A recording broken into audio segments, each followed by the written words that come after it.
Sportclub Heerenveen is vanmiddag langs Zwijgen uit aanzetten met het nieuwe voetbalseizoen. De club kon bij 2 nieuwe spelers welkom heten. De Deense spits Jens Odgaard wordt voor een hiert van het Italiaanse Sassuolo. I'm a tall striker with a little bit of speed and left-footed striker.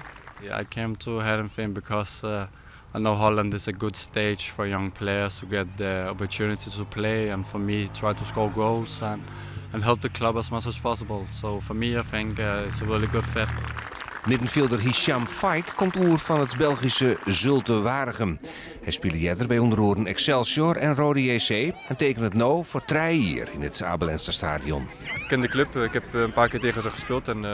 Grote club, mooi stadion. En wat ik tot nu toe heb gezien ben ik goed opgevangen, leuke mensen. Dus tot nu toe ben ik een blije man. Wat voor beeld is jou hier geschetst dat er voor je ligt hier bij Heerenveen?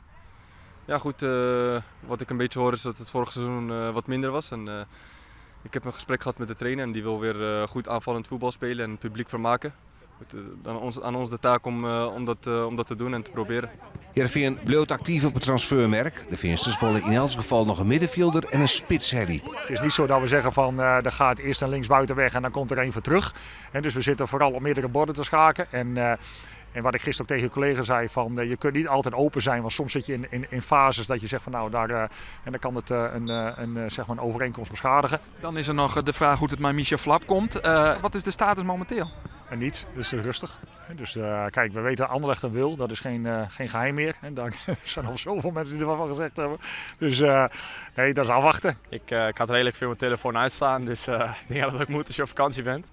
Maar ja, uiteindelijk komt er heel veel voorbij op media natuurlijk en dan dat lees je mensen in je kring natuurlijk ook. Dus die hadden ook gelijk zoiets van, oh je bent rond. Maar dat was, ja ik weet niet waar dat allemaal vandaan komt, maar ja het is wel gek om mee te maken en leuk om mee te maken denk ik. Maar ja, zo nu ben ik nog speler in Heerenveen. Anderlecht is een club, nou, dat is in de mediakamer, dat is geen geheim meer dat er interesse is. Maar is er wel meer interesse? Als het goed is moet je dat allemaal bij mijn zakennemers zijn. Maar ja, iedereen weet dat er natuurlijk interesse is. En natuurlijk zijn het mooie clubs, maar ja, nu sta ik nog onder contract bij Heerenveen. Ja, we krijgen er net volle meer uit, hè? Ja, nee, ja, ik weet ook niet echt wat ik verder moet zeggen. Ja, kijk, zoals ik zei, ja, ik speel hartstikke graag voor Heerenveen en dat zal ook altijd zo blijven.